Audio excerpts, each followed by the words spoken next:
எல்லா உடலும் நோய் தீர்க, எல்லா உணர்வும் ஒன்றாவது உணர்க. நிறைந்த அவைக்கு தன்னை தாழ்ந்த பணிவான வணக்கம். நண்பர்களே, ஒரு அருண்சுனை ஊட்டிலிருந்து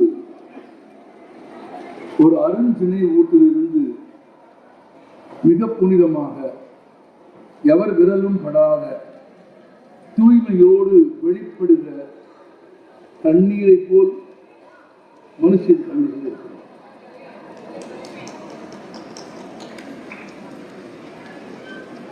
எந்த மாசும் படாத வெளிக்கடந்த இடத்தில் வெளிக்கும் காற்று வெளிக்கும் இடையில் இருக்கிற தூய்மையான காற்றை போல அவரது படைப்பு இருக்கிறார்.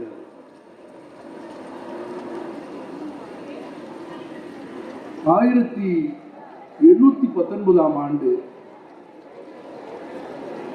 ஒரு சிறிய அருங்காட்சியகத்திற்குள் மிகச்சிறிய வயதிலான மகாகவி கீட்ஸ் உள்ளே போகிறார். கொஞ்சம் அமைதியா. 1819 ஆண்டு அருங்காட்சியகத்திற்குள் கீட்ஸ் போகிறார். மிகச்சிறிய வயது இளைஞன் கீட்ஸ் அங்கே மிகுந்த வேலைப்பாடுகளோடு செய்யப்பட்ட ஒரு கிரேக்க அஸ்தி கலசத்தை பார்க்கிறார். கிரேக்கர்களால் செய்யப்பட்ட வேலைப்பாடுகளுக்கு ஒரு அஸ்தி கலசத்தை பார்க்கிறார். சுற்றுமுற்றும் அந்த அஸ்தி கலசத்தை பார்த்துவிட்டு அதை பற்றி 14 வரிகளில் ஒரு கவிதையை கீட்ஸ் எழுதுகிறார். தான் எழுதிய கவிதையை தன் பெயரில் வெளியிடும் நம்பிக்கை அன்றைக்கு கீட்ஸுக்கு இருக்கவில்லை. வேறொரு புனைப்பெயரிலே தான் கீட்ஸ் அந்த கவிதையை வெளியிட்டார். பிறகு அவர்கள் நண்பர்கள் உறுதிப்படுத்தினார்கள் அது கீட்ஸ் எழுதிய கவிதை என்பது. இன்றைக்கும் ஆங்கில இலக்கியத்தில் மிக மிக கொண்டாடப்படுகிற ஒரு கவிதை அது. நான் அந்த கவிதைக்குள் முழுவதுமாக போகவில்லை. அந்த கவிதையில் கீட்ஸ் விவரிக்கும் ஒரு காட்சியை மட்டும் நான் மனுஷன் கவிதைகளோடு ஒப்பிட விரும்புகிறேன். அந்த கிரேக்க அஸ்தி கலசத்து மிகுந்த வேலைப்பாடுடைய சிற்பங்கள் செய்யப்பட்டிருக்கிறது. கீட்ஸ் அதை பார்க்கிறான். அதில் ஒரு சிற்பம் ஒரு மரத்தின் கீழே ஒரு காதலனும் அவன் காதலியும் இருக்கிறார். காதலி காதலன் மடியில் படுத்திருக்கிறாள். மரத்தின் கீழே காதலன் ஒரு சிறிய இசைக்கருவியை இசைத்துக் கொண்டிருக்கிறான். இந்த படிமத்தை, இந்த காட்சியை பார்த்துவிட்டு கீட்ஸ் எழுதினான், இந்த இசை என்றைக்கும் நிற்கப் போவதில்லை என்று எழுதினான். ஏனெனில் அது ஒரு சிற்பமாக வடிக்கப்பட்ட காரணத்தால் காலத்தை வென்று காலத்தின் சக்கரங்களில் மிதிபடாமல் தப்பித்து பிழைத்து அமரத்துவ தன்மை எழுதி ஏற்பதை கீட்ஸ் கவனிக்கிறான். அந்த இசை உங்களுக்கு இப்போது கேட்கவில்லை. சிற்பத்தில் இருக்கும் இசை எப்படி கேட்கும் என்றுதானே கேட்கிறீர்கள். கீட்ஸ் எழுதினார், கேட்கும் இசை இனிமையானது, கேட்கப்படாத இசை அதனினும் இனிமையானது என்று எழுதினார். அடுத்த வரி கீட்ஸ் எழுதினார், இதோ இந்த புல்லாங்குழலை, இந்த இசைக்கருவியை வாசித்து முடித்துவிட்டு என்னை அவன் முத்தமிடுவான் என்று ஏக்கத்தோடு அவள் படுத்திருக்கிறாள் பார்த்தீர்களா. அந்த காதலின் தவிப்பில் இருந்து இன்னும் எத்தனை 100 ஆண்டு யுகங்களானாலும் அவள் விடுபடவே போவதில்லை. உலகத்திலேயே அழியாத அமரத்துவம் பெற்ற காதல் என்று நான் இதைத்தான் சொல்லுவேன். மனிதர்களின் காதலை அழியாத காதல் என்று சொல்ல மாட்டேன். இந்த சிற்பத்தில் வடிக்கப்பட்ட இந்த காதல் தான் அமரத்துவம் பெற்ற காதல். ஏனென்றால் இந்த காதல்கள் அமர்ந்திருக்கும் இந்த மரத்தின் மேலே இருக்கும் இலைகள் ஒருபோதும் உதிரப் போவதே இல்லை என்று கீட்ஸ் எழுதினான். ஏறக்குறைய உதிராத இலைகளும் எப்போது கிடைக்கும் என்ற முத்தமும் கேட்காத இசையுமான கவிதைகளுக்கு இந்த தொகுப்பு சொந்தமாக இருக்கிறது என்று நான் பாராட்ட விரும்புகிறேன். இந்த நிலையில் இந்த நூற்றாண்டின் கவிதைகள் எனக்கு முன் பேசிய எல்லோரும் ஒன்றை சொல்லிக்கொண்டே இருந்தார்கள். பிரிவை பற்றி, நட்பை பற்றி, காதலை பற்றி. அது போன நூற்றாண்டிலும் இருந்தது. நான் உங்களுக்கு ஒன்று சொல்ல விரும்புகிறேன். தொழில் புரட்சி கொண்டு வந்து கொடுத்த குழந்தமையை, தொழில் புரட்சி கொண்டு வந்து நமக்கு கொடுத்த குழந்தமையை தகவல் தொழில்நுட்ப புரட்சி தரைமட்டமாக்கியது. நீங்கள் நேரம் கிடைத்தால் இதை விவரித்து பொருள் புரிந்து கொள்ளுங்கள். தொழில் புரட்சி கொண்டு வந்து கொடுத்த குழந்தமையை, நாட் சைல்டிஷ்னஸ், சைல்ட்லைக், குழந்தமையை தகவல் தொழில்நுட்ப புரட்சி தரைமட்டமாக அழித்து நாசமாக்கியது. அதனாலேதான் துரோகங்களும் பிரிவும் கடந்த காலத்திலும் இருந்தது.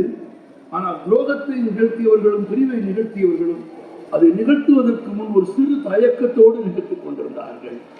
ஆனால் இந்த நூற்றாண்டு அப்படி இல்லை. எந்த தயக்கமும் இல்லாமல், எந்த முன் யோசனையும் இல்லாமல், எந்த விளைவை பற்றிய கவலை இல்லாமல் துரோகத்தையும் பிரிவையும் நிகழ்த்துவதற்கு மனிதர்கள் தயாராகிவிட்டார். அது நமக்குள் நிகழ்ந்து கொண்டே இருக்கிறது. முன்பு பிரிவதற்கு காரணங்கள் தேவைப்பட்டது, முன்பு பிரிவதற்கு நியாயங்கள் தேவைப்பட்டது, முன்பு பிரிவதற்கு குறைந்தபட்சம் நொண்டி சமாதானங்கள் தேவைப்பட்டது. இப்போது பிரிவதற்கு எதுவும் தேவையில்லை. பிரிந்து போகிறோம் என்கிற பெருமகிழ்ச்சியே பிரிவதற்கு போதுமானதாக இருக்கிறது என்பது எவ்வளவு துயரம் அளிக்கிறது நீங்கள் யோசித்து பாருங்கள். எனக்கு உடம்புக்கு என்னவோ செய்கிறது. அதனால்தான் காதலை பாடுவது பெரிதல்ல. இந்த மொத்த தொகுப்பிலும் நாங்கள் யாரும் என்ன படிக்கவில்லை தான். நான் அழைத்த போது சொன்னேன், எப்படியா இத்தனை பக்கத்தை எப்படி இவ்வளவு குறைந்த நாட்களில் படிப்பது? ஏனென்றால் நான் வாசிப்பில் ரொம்ப தீவிரமான ஆள். நிறைய வாசிக்கிற ஆள் கிடையாது. நம்ம காணி ரொம்ப பெருசெல்லாம் கிடையாது, 500 ஏக்கர்லாம் கிடையாது, 5 ஏக்கர் தான். ஆனால் ஆழமாக உழுகிறவர், அகல உழுகிற ஆள் கிடையாது. படிக்காமல் எப்படி பேசுவது? ஒரு பகுதியாவது படிக்க கொடு என்று சொன்னேன். நல்ல வேளை அமீது பிரித்து கொடுத்தது மட்டுமில்லை, 1 to 70 பக்கம் ஒருவருக்கு என்று 5 பேருக்கு 5 விதமாக பிரித்து கொடுத்தார். எனக்கு தெரிய ஒரு கவிதையின் ஒரு வெளியீட்டு விழாவில் பேச வந்தவர்கள் ஏற்கனவே பேசியவர்கள் பேசியதால் பேச முடியாமல் திணறுகின்ற, அதில் என்னை மாதிரி கடைசியாக பேசுகிற வரமும் சாபமும் பெற்ற ஆட்கள் பட்ட பெரும் துன்பத்தை இன்றைக்கு நான் பெறவே இல்லை. காதல் என்பது என்ன? நடிகை நாடகம் பார்த்தால் தன் நாவலுக்கு ஒரு முன்னுரை எழுதியிருப்பார் ஜெயகாந்தன். அந்த முன்னுரை இப்படித்தான் துவங்கும்: காதல் என்பது மிகவும் அற்பமானது. ஜெயகாந்தன் எழுதியது. காதல் என்பது மிகவும் அற்பமானது, அது பிறப்பதற்கும் அழிவதற்கும் அற்ப காரணங்களே போதுமானது. முடிஞ்சிச்சு. அடுத்தவர் ஜேக்கை எழுதினார், காதல் மிகவும் அற்பமானது, அது பிறப்பதற்கும் அழிவதற்கும் அற்ப காரணங்களே போதுமானது, ஆனால் அது மேன்மையுவதற்கு சம்பந்தப்பட்டவர்களில் வேறு சில குணநலன்களே காரணமாக இருக்கின்றன என்று எழுதினார். அந்த குணநலன்கள் தான் காதலை உயிர்ப்பிக்கிறது. அந்த குணநலன்கள் தான் காதலை அடையாளப்படுத்துகிறது. அந்த குணநலன்கள் தான் காதலை காதலாக வைத்திருக்கிறது. அப்படியானால் காதலை உணர்வாக வைத்திருக்காமல், பரிசு பொருளாக வைத்திருக்காமல், கடினமாக வைத்திருக்காமல், அந்தரங்கமாக பின்னிரவில் பேசும் உரையாடலாக வைத்திருக்காமல் வேறு என்னவாக வைத்திருப்பது என்று கேட்டால், வேறு என்னவாக வைத்திருந்தால் அந்த காதல் காதலாக இருக்கும் என்றால், இந்த தொகுப்பில் எனக்கு ஒரு கவிதை கிடைத்தது. நான் அதை உங்களோடு பகிர்ந்து கொள்ள விரும்புகிறேன். இந்த ஒரு கவிதையை எனக்கு இந்த தொகுப்பிற்கு போதுமானது.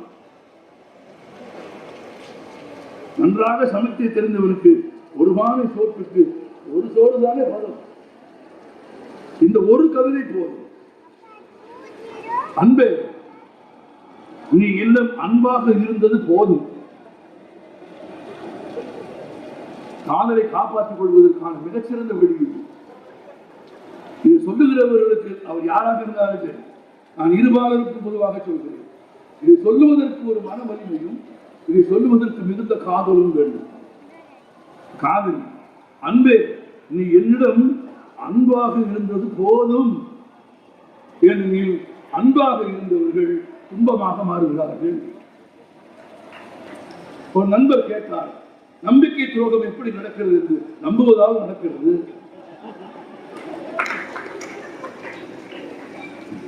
நம்பிக்கை துரோகம் செய்தார்கள், நம்புவதால் நடக்கிறது. நீங்கள் நம்பினீர்கள், அவர்கள் துரோகம் செய்தார்கள்.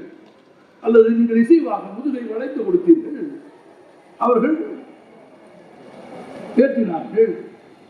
எப்போதும் பிறர் குற்றங்களுக்கு நாம் யாரையும் வழி சொல்வதே கூடாது. பிறர் குற்றங்களுக்கு நாமும் பொறுப்பேற்றுக் கொள்ள வேண்டும் என்று வைத்துக் கொண்டால் பிறர் குற்றங்கள் நமக்கு குற்றங்களாகவே தோன்ற போவது இல்லை. எனவே இந்த கவிதை எனக்கு இன்னொரு பாடம் சொல்லிக் கொடுக்கிறது. நான் அன்பாக இருந்தது போதும். அப்ப அதுல நிறைவு இல்லை.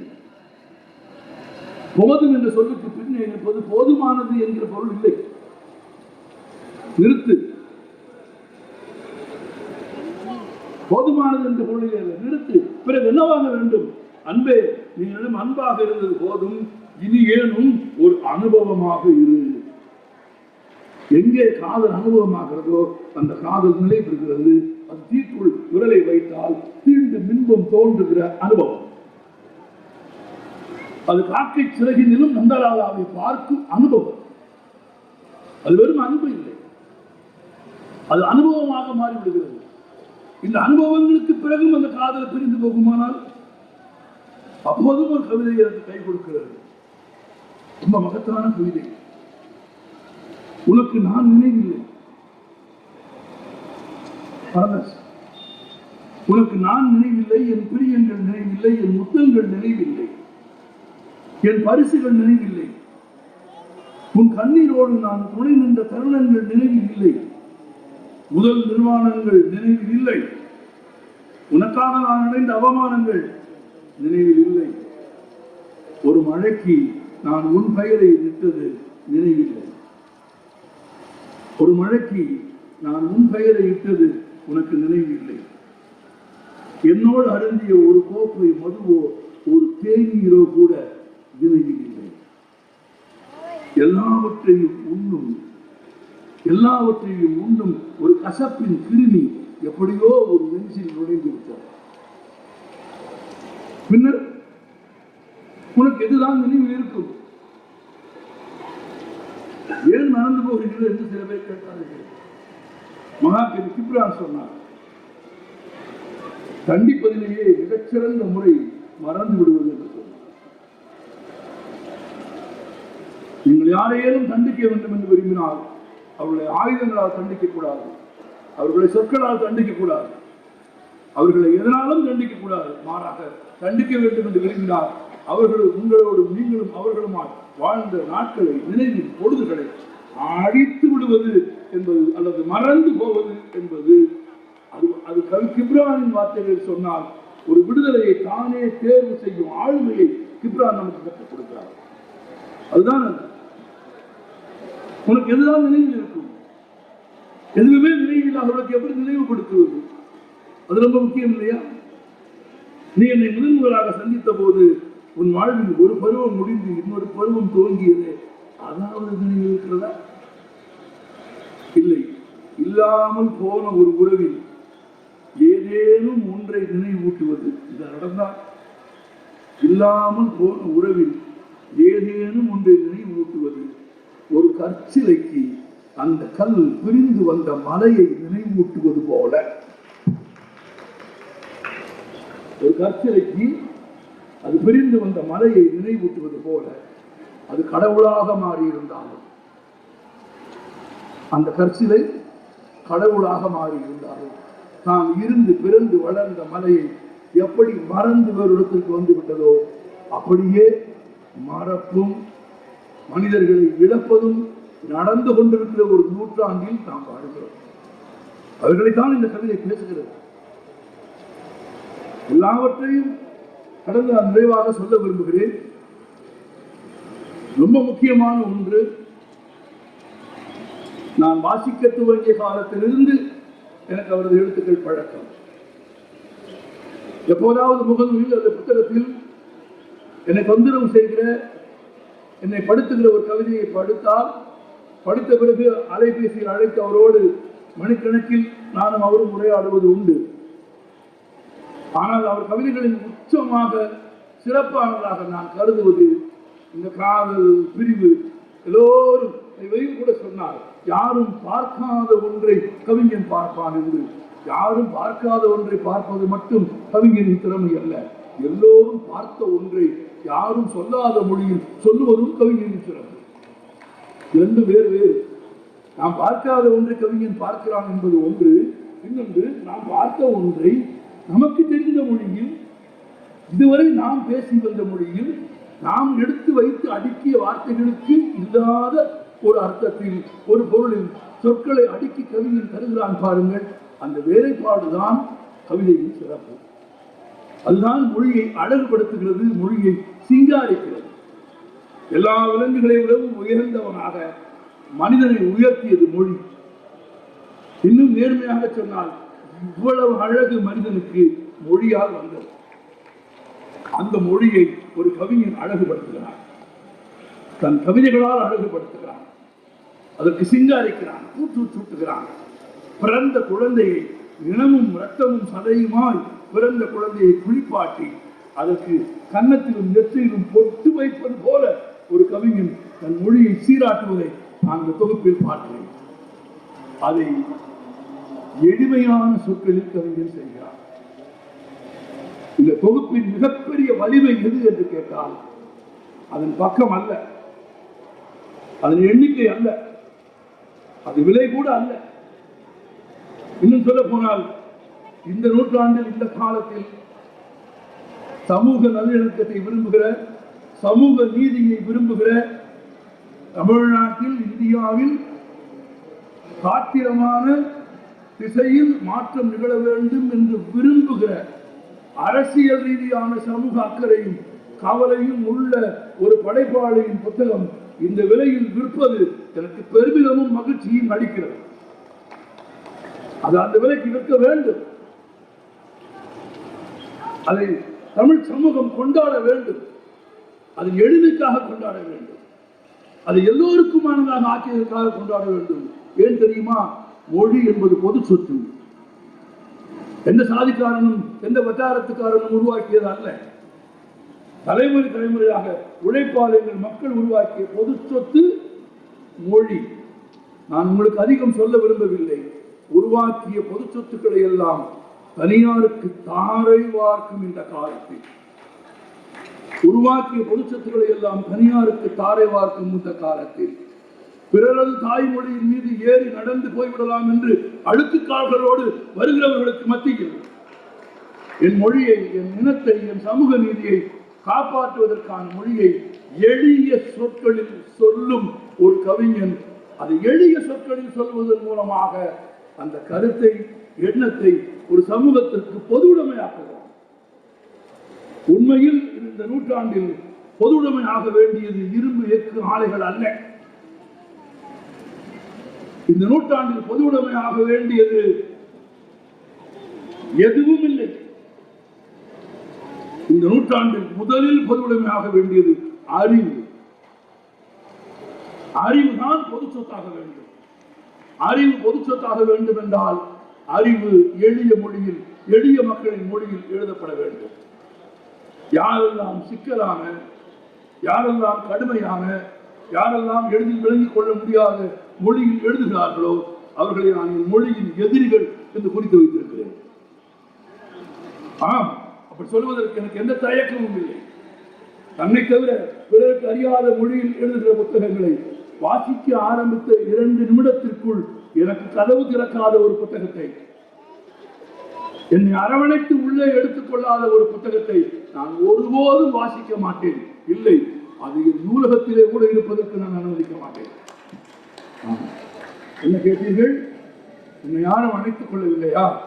நான் சொல்கிறேன், உன் எளிமையால், உன் சமூக நீதியால், திரும்பவும் திரும்பவும் சொல்கிறேன், மொழியை ஜனநாயகப்படுத்திய, பொதுவுடைமை ஆக்கிய எளிமையால் இந்த சமூகம் உன்னை அணைத்துக் கொள்ளும். இந்த கணம் இப்போதே ஒரு கவிஞன் இன்னொரு கவிஞனுக்கு, ஒரு எழுத்தாளர் இன்னொரு எழுத்தாளருக்கு பொது வழியில் என்ன பரிசு தர முடியும்? நான் உன்னை அழைத்துக் கொள்கிறேன்.